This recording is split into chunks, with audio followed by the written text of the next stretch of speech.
Hello students, मैं नितिश खन्ना और आज हम स्टार्ट करने जा रहे हैं क्लास 9th मैथ्स का एक नया चैप्टर जिसका नाम है लाइंस एंड एंगल्स। इस वीडियो के अंदर मैं सिर्फ आपको एंगल्स का एक इंट्रोडक्शन दूंगा जिसमें मैं आपको types of angle, pair of angles के बारे में बताऊंगा। तो जल्दी से स्टार्ट करते हैं हम इस वीडियो को। सबसे पहले हम यहाँ पर बात करते हैं एंगल्स की कि एंगल्स का मतलब क्या होता है। एंगल यानी कि कोण।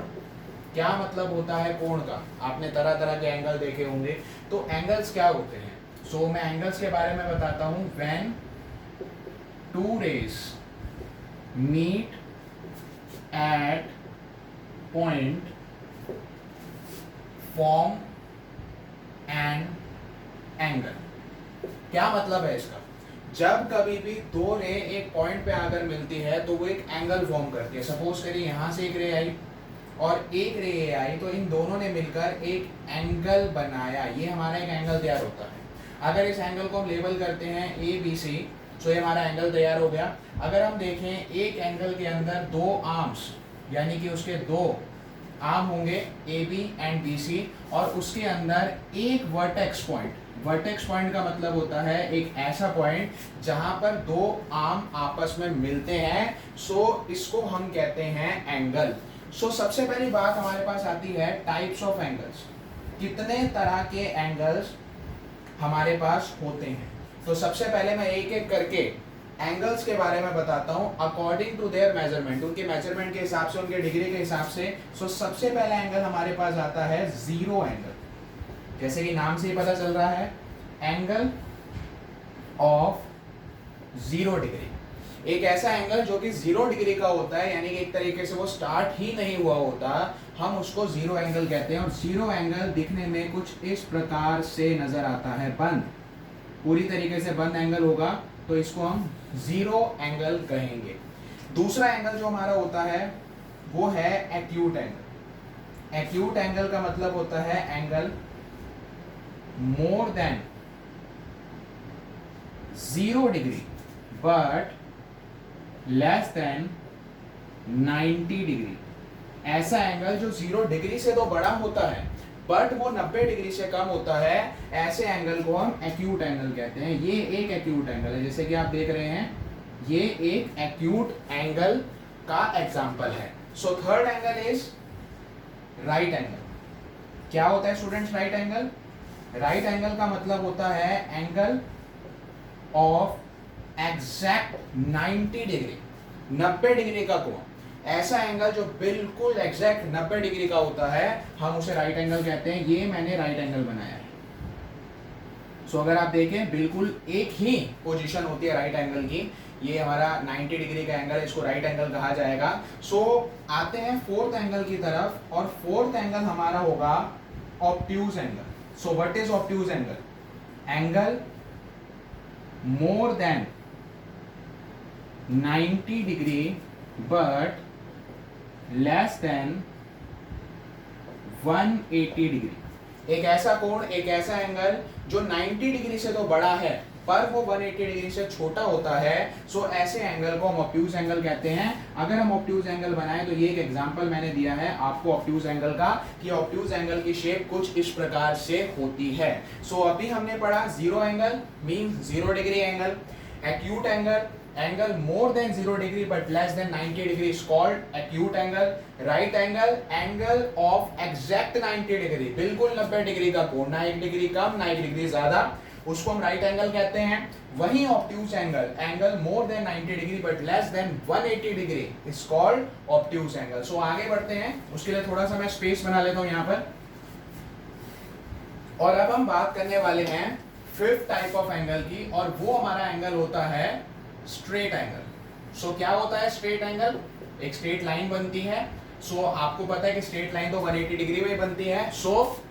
एंगल ऑफ 180 डिग्री, बिल्कुल सीधा, ये हमारा स्ट्रेट एंगल कहलाता है, जो बिल्कुल 180 डिग्री का होता है। और 6 तरह का जो हमारा एंगल होता है, जो 6 टाइप का एंगल हमारा होता है, उसको हम कहते हैं रिफ्लेक्स एंगल। क्या होता है reflex angle?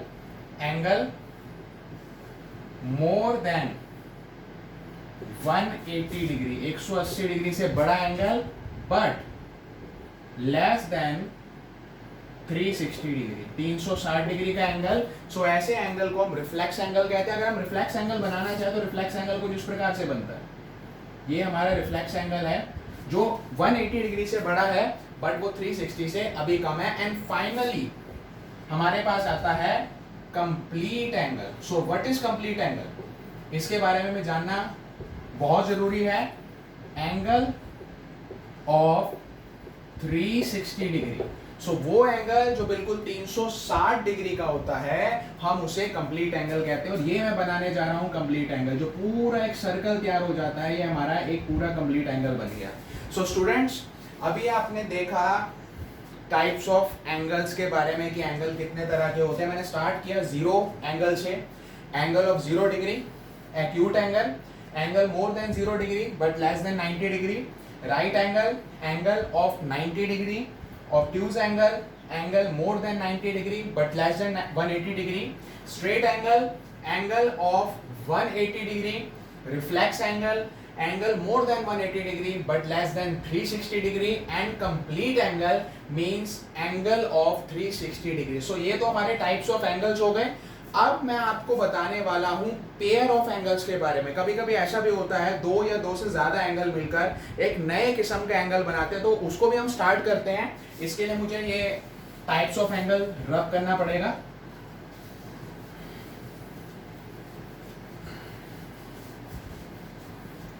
So students, start करते हैं पेयर्स ऑफ एंगल के बारे में कि हमारे पेयर्स ऑफ एंगल्स में कौन कौन से एंगल आते हैं।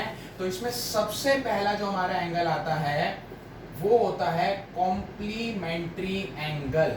सो ये क्या होता है, ये किस पक्षी का नाम है? कॉम्प्लीमेंट्री एंगल्स क्या होते हैं? व्हेन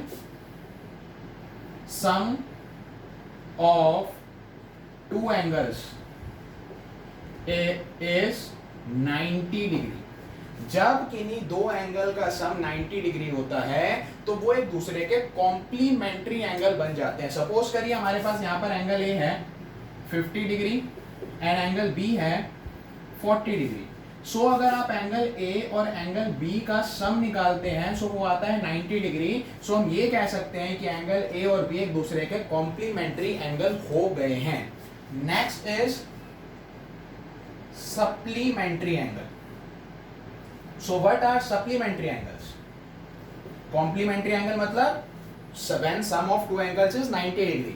Similarly, जब दो एंगल का सम when sum of two angles is 180 degree. अब सपोज करिए यहाँ पर जो एंगल ए है वो 120 डिग्री का है और जो एंगल बी है वो 60 डिग्री का है। तो सपोज अगर आप एंगल ए में एंगल बी प्लस करेंगे तो इसका सम आपका 180 डिग्री आएगा। सो आप ये कह सकते हैं कि एंगल ए और बी एक दूसरे के सप्लीमेंट्री एंगल्स हैं। सो हमने क्लियर करा complementary angle when sum of two angle is 90 degree, supplementary angle when sum of two angle is 180 degree. So आगे बढ़ते हैं और अब हम यहाँ पर बात करने वाले हैं अगले एंगल की, वो होते हैं हमारे adjacent angles. So what are adjacent angles? So मैं इसके बारे में बताता हूं। एंगल्स विद कॉमन वर्टेक्स, एक ऐसा एंगल जिसके अंदर कोई एक पॉइंट कॉमन होता है। सो ऐसे एंगल हमारे एडजेसेंट एंगल होते हैं। कैसे होते हैं मैं आपको बताता हूं। सपोज करिए मैंने ये एंगल बनाया और इसके बीच में मैंने ये लाइन खींची। ये एंगल नंबर 1 है, ये एंगल नंबर 2 है। अगर आप एंगल नंबर 1 जो कि इतना है और ये एंगल नंबर 2 जो कि नीचे का एंगल बना है, अगर हम देखें तो इसके अंदर ये वाला वर्टेक्स कॉमन आ रहा है। अगर हम इसको लेबल करें A B C and D, तो आप ये देखेंगे कि जो एंगल ए बी डी है और जो एंगल सी बी डी है दोनों के अंदर पॉइंट बी कॉमन आ रहा है, एक वर्टेक्स कॉमन आ रहा है। सो ऐसे एंगल को हम एडजेसेंट एंगल कहते हैं। सो हम ये कह सकते हैं कि angle A B D is adjacent of angle CBD। उसका रीजन आपको समझ आ गया होगा कि दोनों के अंदर एक पॉइंट यानी कि बी पॉइंट कॉमन आ रहा है। So students, pair of angles के अंदर मैंने 3 तरह के एंगल्स आपको बताए। सबसे पहले मैंने आपको बताया कॉम्प्लीमेंट्री एंगल, जब किसी दो एंगल का सम 90 डिग्री होता है तो मैंने कॉम्प्लीमेंट्री एंगल कहते हैं। सप्लीमेंट्री एंगल, जब किसी दो एंगल का सम 180 डिग्री होता है तो मुझे सप्लीमेंट्री एंगल कहते हैं। एडजेसेंट एंगल, जब किसी 2 या 3 या 4 एंगल के अंदर कोई एक वर्टेक्स कॉमन आ रहा होता है तो उसको हम एडजेसेंट एंगल कहते हैं। सो अब मैं आपको आगे पेयर ऑफ एंगल्स के बारे में बताता हूं। उसके लिए मैं यहां पर स्पेस बना रहा हूं।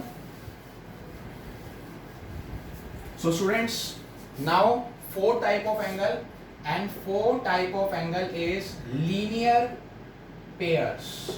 So linear pairs of angles का मतलब क्या होता है? Pair मतलब जोड़ा and linear means straight line. So जब कभी भी दो एंगल एक स्ट्रेट लाइन फॉर्म करते हैं, 180 डिग्री फॉर्म करते हैं, सो ऐसे एंगल को हम लीनियर पेयर कहते हैं। सपोज करिए आपके पास एक लाइन है, यहां पर आपने एक एंगल ड्रॉ करा, ये हमारा एंगल 1 है, ये हमारा एंगल 2 है। अगर आप यहां पर देखें सो एंगल 1 और एंगल 2 का सम 180 डिग्री होगा क्योंकि एक स्ट्रेट लाइन फॉर्म कर रहे हैं और ये दो एंगल है। दो मींस ये एक पेयर बन रहा है, जोड़ा बन रहा है। सो जब कभी भी when two angles form a straight angle, जब दो एंगल मिलकर एक स्ट्रेट एंगल फॉर्म करते हैं, एक स्ट्रेट एंगल यानी 180 डिग्री का एंगल बनाते हैं, is called linear pair of angles. So ये आपको समझ आ गया होगा। सो अब हम आगे बढ़ते हैं 5th टाइप ऑफ एंगल, जिसको कहा जाता है vertically opposite angles. So what are vertically opposite angle? और मैं बताना चाहूंगा कि vertically opposite angle are always equal, ये हमेशा बराबर होते हैं। पर ये बनते कैसे हैं? आपको पता होगा कि कभी कभी कुछ लाइनें एक दूसरे को इंटरसेक्ट करती है। जैसे ये लाइन मैंने ड्रॉ करी और एक लाइन मैंने ये ड्रॉ करी। सो ये लाइन है A B C and D, ये एक दूसरे को इंटरसेक्ट कर रही है पर्टिकुलर पॉइंट पे। यहाँ पर कुछ एंगल बन रहे हैं, जैसे ये एंगल 1 है, ये एंगल 2 है, ये एंगल 3 है, ये एंगल 4 है। सो आप यहाँ पे देखेंगे कि जो एंगल 1 है उसके अपोजिट जो एंगल है वो एंगल 2 है और जो एंगल 3 है उसके अपोजिट एंगल नंबर 4 है। सो यहाँ पर एंगल नंबर 1 बराबर हो जाएगा एंगल 2 के और एंगल नंबर 3 एंगल नंबर 4 के बराबर हो जाएगा। कोई अगर आपसे पूछे तो इसका रीजन क्या होगा, तो आप बोलेंगे these are vertically opposite angle and vertically opposite angles are always equal. So students, मैंने एक इंट्रोडक्शन दिया आपको chapter number 6 maths NCERT class 9 का लाइंस एंड एंगल्स, जिसमें मैंने आपको लाइंस और एंगल्स के बारे में बताया। खासकर मैंने आपको यहाँ पर एंगल्स के बारे में बताया। हमने बेसिक से स्टार्ट किया और एक एक चीज़ मैंने आपको क्लियर करी।